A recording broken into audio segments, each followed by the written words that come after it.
you everybody for coming. As you know, man, this is a fun time of the year, so we're chomping at the bit. We got a long way to go, even though we open up a week from Friday. But you know, it's an exciting time, and looking forward to playing somebody with a different uniform on in the other dugout.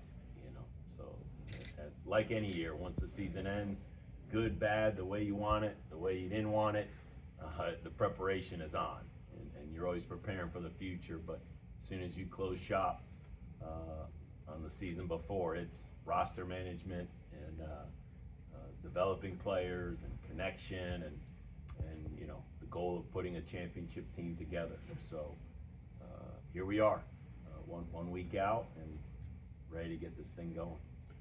Like I said, there's two mics. Just pass them to each other so I don't get in your way of your camera.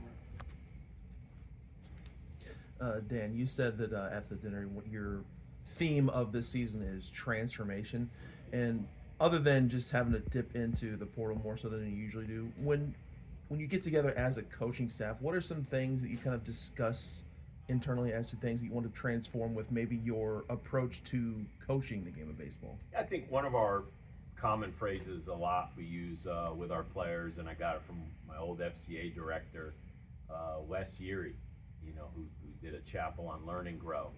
I don't know if you ever stop wanting to learn and grow. So as coaches, we need to learn and grow as players, and obviously as a program. And so, you know, we fell short last year from a handful of our goals, and so we had to, as you say, go back to the drawing board. The word I used was transformation.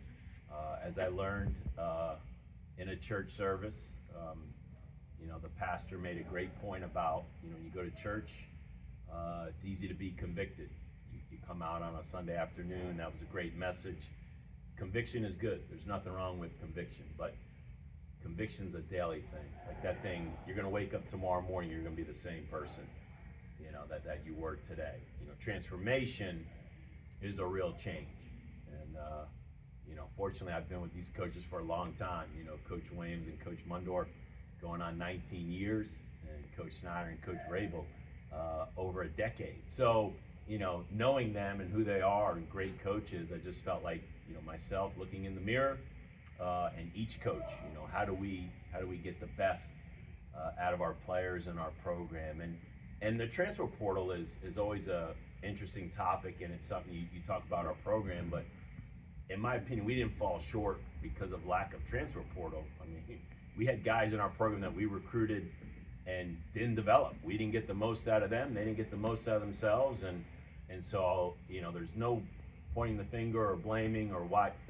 The players in our program last year didn't perform at the level that they could have. That's our responsibility as coaches, and they obviously have to be accountable and they have to take ownership in that. So, you know, it's fun to talk about transfer portal, and recruiting is always a big thing. At the end of the day, I mean, we've all got the same amount of players, and we got to get our players to play at a high level.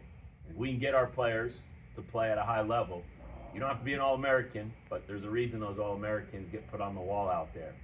Because when you get kids to play at a high level, they lift others up, and you increase your chances of dogpiling and having a championship-type season. And so I'm very confident with the group we have right now.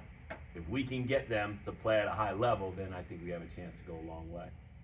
Speaking of change, and everybody talks about it throughout college sports, but as far as your team and the roster construction this year, did you change anything from last year, the year before last year? I mean, you're always tweaking something, but was there any major changes on how you put it together and how you look for guys, or where you kind of maybe look for portal guys? Yeah, our strength is recruiting players, getting them in our program, and developing them. So the more players we can get in our program for 2, 3, 4 years, that increases their chances of being great players, especially in our system. I've been saying the last 2 recruiting classes, the freshman and sophomore class, we have not lost a draft pick. Which again, maybe there wasn't a first rounder coming out of high school, I get it. But it's not just losing a first rounder out of your signing class. It's maybe losing a guy that wasn't ready to be a first rounder, but he wanted to cross the line into pro ball, and we have a lot of good, young, talented players. Then use the portal to fill some holes, and we definitely had to fill a couple holes with an outfielder, with an infielder, with some pitching. I think that's going to be a staple in every recruiting class, and I think some of the names you'll become familiar with are also junior college guys. So, we always have brought in, Adam Duvall was a junior college guy, and I hope Cooper Bowman breaks into the big leagues this year, was a junior college guy. And so we feel like we've got the right junior college guys. We've definitely got the right high school guys, and excited about the few portal guys that we were able to bring in. And we feel like it's a good mix, but, we got to run out there and do it. When it comes to the development aspect of things, was there anything that you guys decided to tweak a little bit in how you approach that aspect to your program? I think it started in evaluating every area of the program. So you guys will get a chance to tour our new weight room. And I think, what we were doing strength and conditioning wise, combined with the new training room, combined with the new Henry Davis locker room, we needed to improve some areas down here to help us get the most out of these players. And then I think as coaches, did we have all the pieces in place, the right resources, the right support system, and how you coached hitters 5 years ago or pitchers 5 years ago. I mean, you're still teaching the fundamentals and the basics, but you're using more data, you're using more numbers, you're speaking their language. I love that challenge. I've been coaching 18 to 22-year-olds for over 30 years. So, that hasn't changed as much as, their language, what they see, what they hear, and that's the adaptation process as a coach that, we're excited about that new challenge. Dan, just talking about leadership of this team, and Matt Klein is somebody that you've kind of talked highly about, specifically comparing him to Will Smith and kind of moving forward. How important of an approach is it going to be to have him as a vocal leader on top of production offensively? Yeah, he was voted a team captain. He was a captain for our Omaha Challenge. He won the Omaha Challenge. I mean, that's an impressive, to be the best overall athlete, one of the best in the program with the events that we had, and I'm just knowing what Matt's been through. I compared him to a Will Smith, and obviously you gotta be careful because of who Will Smith is today, but when Will came out of, KCD high school to play here as a freshman, Matt Klein was doing very similar things to Will Smith. The difference is Matt got hurt, and he lost that summer, and he lost the fall, and so last spring, you weren't seeing his best because he was behind. He put together a great summer, and he put together a great fall, and so he's put himself in a position to be in line. We like to call ourselves maybe Catcher U, due to Coach Snyder and the great catchers we've had, and so for this team and this program to be back to that championship level, we have to be great behind the plate. And we think Matt can do it offensively and defensively, but if you follow our program closely, we don't ever rely on one guy. We don't drop it on his shoulders. It's like our quarterback room, man. We have a catching fraternity in there, and so I'm hoping Taggart Tyson and George Baker and maybe even Colin Maurer, I hope some of these young guys step up and help us as well. You've got a number of guys coming back from last year's team, obviously wanting them to take them to the next step in their career. Zion Rose had an unbelievable year last year. What do you want to see from him in this year after following the offseason that he's in? Well, I think in Zion's case, he's transitioning, from basically an everyday catcher, and last year he did a lot of DH for us, to an everyday outfielder. And that was something that we had some discussions this summer. That's where his heart was, and all right, let's do that. And I had a conversation with him at USA Baseball on the field, and as I was walking to the car that night, I called Coach Snyder, and I said, all right, we're transitioning Zion to an everyday outfielder. So again, roster management is like always at the forefront. Where are you with your outfielders? Where are you with your catchers? And it's been fun to see him out there. He hasn't arrived yet, but he's working very hard in the outfield, and I think he'll get better and better as the year goes on. I think he'll be better in May than he'll be in February.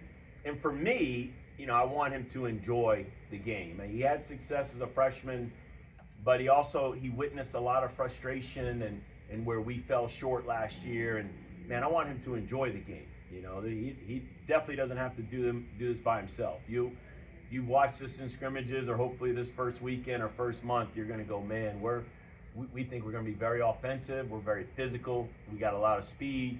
And I think Zion's kind of a representation where I can hit him anywhere in the lineup. I can lead him off, but I don't have to lead him off. I can hit him third. I don't have to hit him third. And that's really because of all the pieces we have around him. Other guys with speed, other guys with power, other guys with high contact ability. So I just want Zion to continue to get better, smile and have fun, and enjoy winning.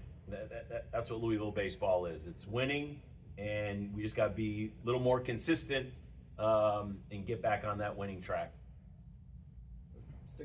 Going to more of a veteran in Eddie for you, had a big season last year and come back. Like, how high are your expectations for him this season? They're super high for Eddie because, you know, in a lot of regards, he didn't have a great year. What's crazy is statistically, you look up, it's like 14 home runs and 45 RBI, which most hitters would raise their hand right now, and they would take that. I'll take 14 and 45. Now, I'm sure they'd probably want, 16 and 60, and that's fine to want more, but Eddie just got off to such a slow start. It was really like 2 seasons for Eddie. And it was like that in the Cape, a bad first half, good second half. And it was like that for us, a bad first half, good second half.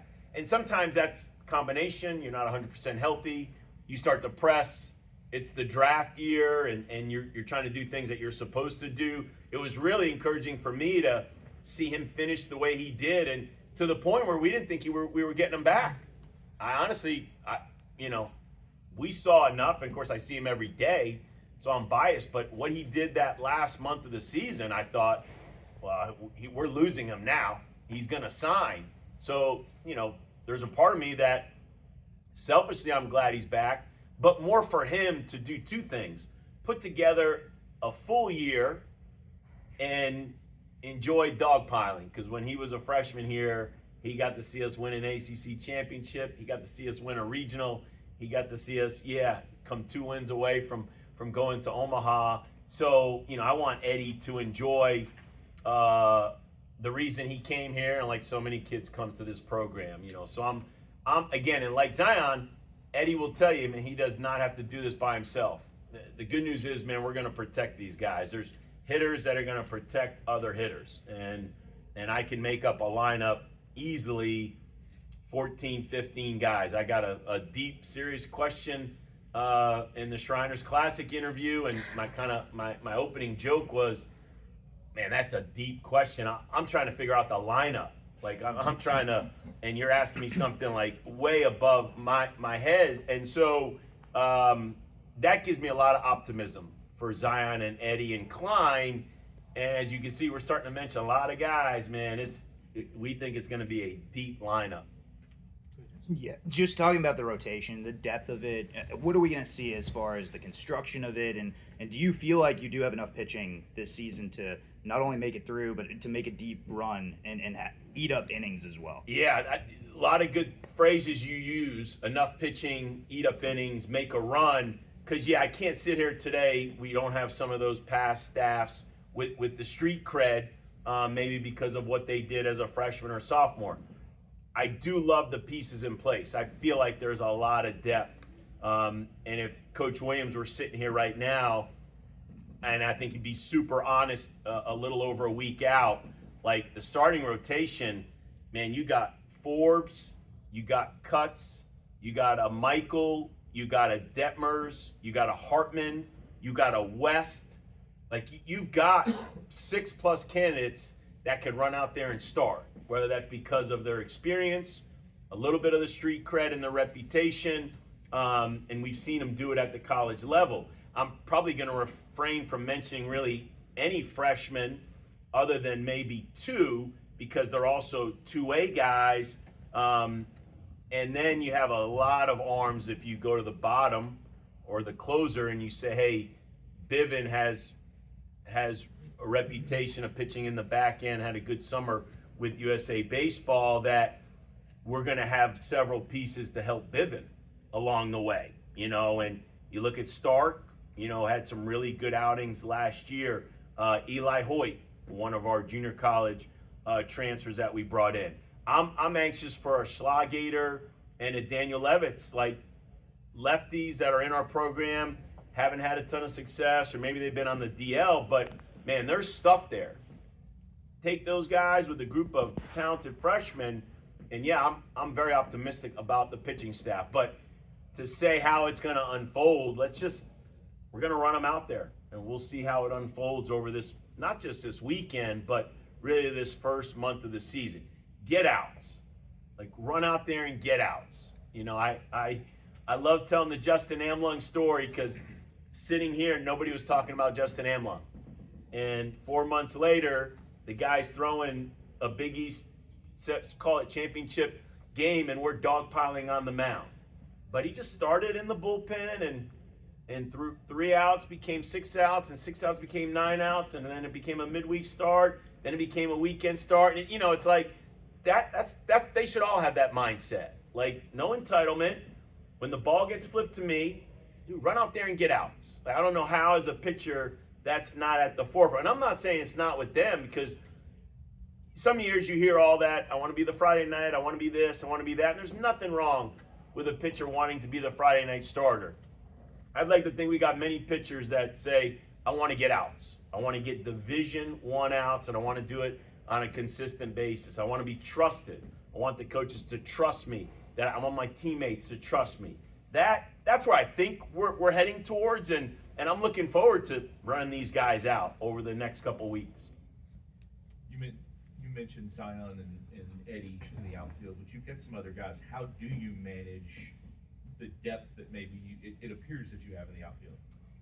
Yes, because of Eddie coming back, and because of Zion transitioning to an outfield, because of Garrett Pike, the All-American, showing up, and we went from, are we going to be really young in the outfield, to, oh, wow, we're pretty old in the outfield.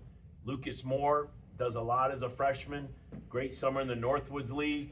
Michael Lippy, if there's one thing this program's had, it's program guys, right? It's the Danny Rosenbaums, it's the Cam Mastermans, it's the Ben Biancos, it's the guys that it might have taken them a little bit of time to get going, but man, they put together really good years late in their career. And that's what we want Michael Lippy to do, And so play bodies that are fresh, healthy, off to a good spot. I hate to say set them up to succeed, because I don't want to overlook matchups early on.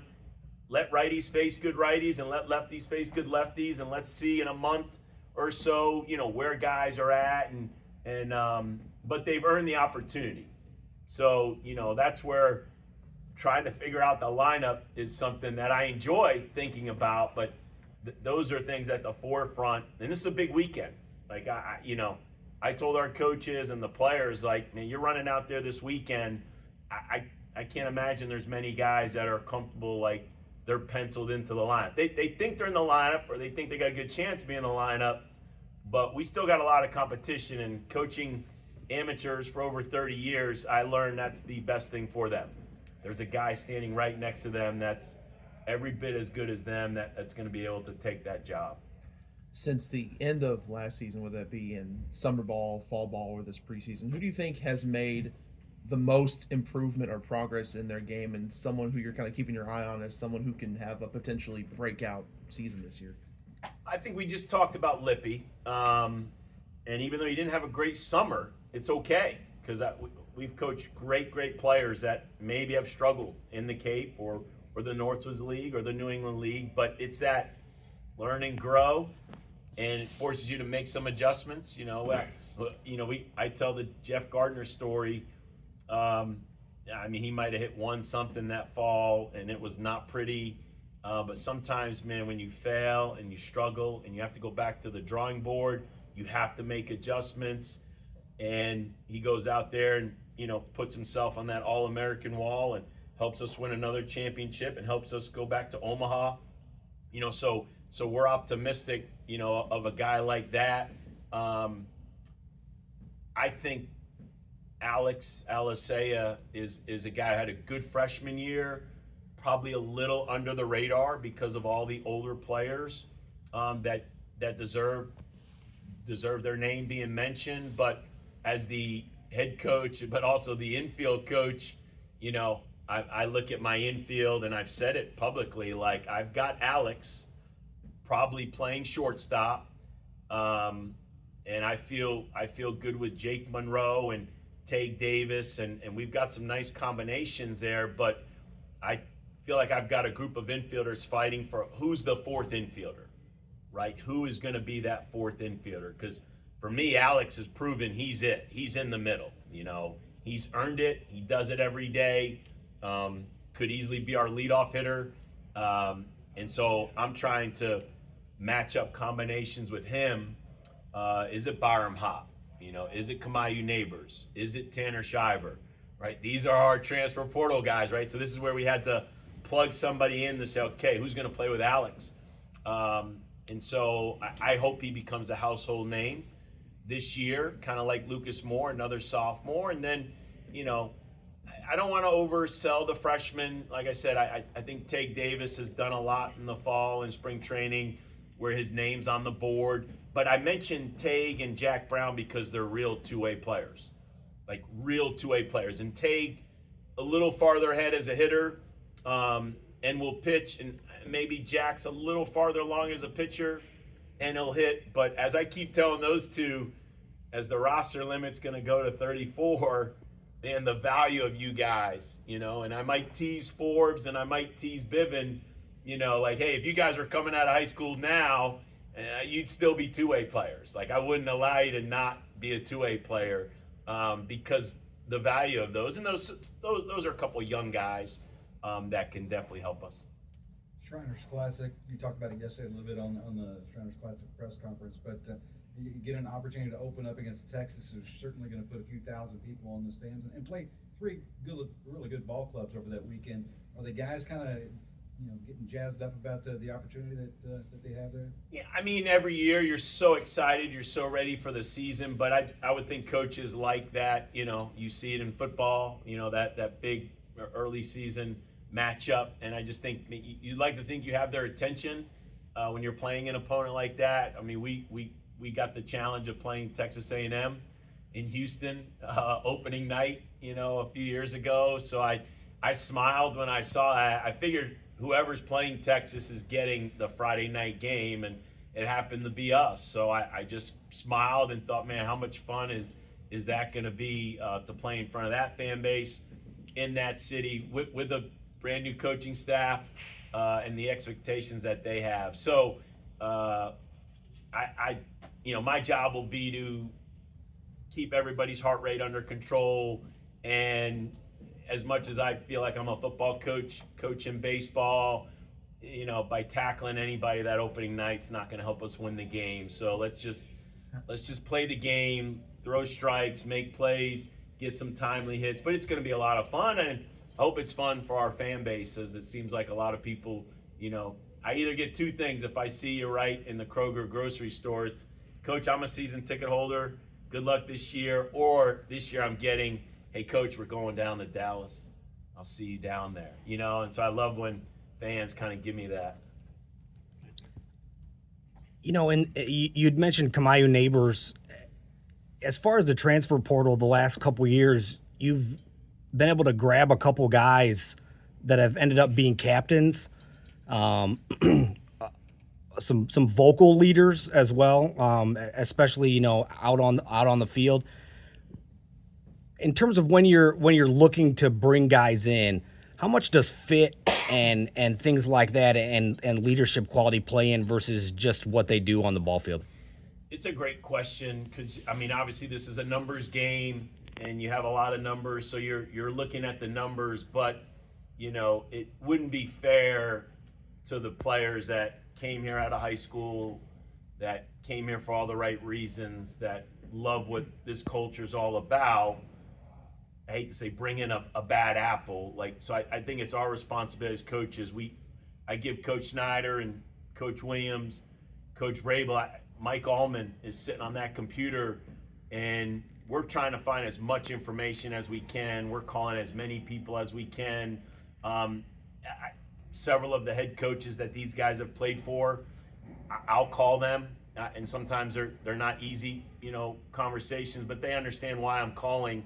I'm not the reason they're players in the portal. We've had some players obviously go in the portal, but I think they respect that. I trust what they're going to say about a young man, so Peter Michael, from Northwestern, a Kamayu Neighbors, a Byram Hott, we're talking to their coaches. We're trying to find out as much information as we can, and you trust people that you trust in the business, and then you go with your gut, you go with your heart. What's the first question out of their mouth?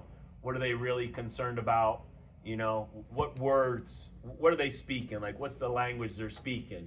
Because there's certain languages that let's move on to the next guy.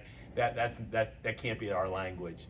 And that's fine for them. That's not fine for us. So yeah, I think we've done a pretty good job of bringing in the right guys. And then the challenge is connection and being very creative and very open about, man, we've got to find ways to get these guys to connect. And so we're doing a lot in our decision making and as a coaching staff to help these players connect. But got to give Kamayu a lot of credit because he earned a lot of respect immediately when he got here, and that's, but you said vocal, the way he works, and when the players say, hey, we want this guy to be a team captain, that's a great statement. I was really proud of him to hear that. You mentioned Forbes, kind of your thoughts and expectations for him, this season and what he's done, in the offseason. Similar to, we talk about Zion, the difference is, Zion had a really consistent year, and outside of a couple hiccups, he was out of the lineup for short periods of time. I want Patrick to be a regular, be a regular. I don't care if that's Friday, if that's Saturday, if that's Sunday. I want the ball flipped to you and go, man. Give us 100+ pitches. Give us 5, 6, 7 innings. Be a count on guy. You might have your own goals and things you're trying to accomplish and all that. That's fine, but just be a guy that we can count on. The talent is there, but let him grow into his own, man. Just pitch and compete. Let's play great defense behind him, and learn how to pitch out of jams and get off the field. And we've seen flashes of it. Just unfortunately, he was too good a position player as a freshman. And then last year he had 2 injuries, the lat pull and I pinch hit him, and he breaks his hand on an HBP, and so as a coach you're like, oh man. So I just want him to enjoy being a everyday pitcher and a count on guy. Dan, you talked a little bit about some of the facility upgrades. Just how much of a difference do you think that makes for the program, and something that we've spoken to you about before, but just what does it mean to you to see that get done over the past 8 months? I don't know. You look at this campus, you look at great programs around the country. Hey man, NIL is important. We obviously know it is. We see it at the forefront in the athletic world, but I don't buy it starts with NIL. I don't buy that. It's a player. It starts with facilities and resources. Money comes and goes. Kids want to get better. Kids want to work. Kids want to play in first-class facilities. And as appropriately, we're honoring Jim Patterson for 20 years at Jim Patterson Stadium. This is not what it is. I'm not here, and we're not even having this type of interest if it's not for that stadium. If we're being honest, right? It started with Jim Patterson building that stadium. So the need for first-class facilities, in my opinion, is always going to be at the forefront. Because don't act like those teams playing in the 12, football playoff, or the teams that are going to play in the Final Four, or the teams that are playing in Omaha don't have first-class facilities. So that's huge for us, and we saw that last year. And we were so close, and we're not going to live in the past, but as I've told a couple baseball people out there, like, if you want to bet on Louisville, I think it's a safe bet because I think we're a little under the radar. And don't forget, man, we were the 6th seed. In my opinion, one of the best leagues in the country. 4 teams ahead of us went to Omaha. The 5th team could have easily gone to Omaha. And we were that close, you know. And when you're that close, as I learned in 07, when you get the call and you're in the regionals and your locker room jumps up and down and celebrates, 3 weeks later you're in Omaha. And we were that close. Now, we didn't get to jump up and down. We didn't get to celebrate. We didn't get to keep playing. So I just put that on my shoulder and said, okay, that's a healthy chip for myself and our coaching staff and our program. And I'm very confident, very optimistic that we can run out there and do some special things this year. Everybody good? Yep, good.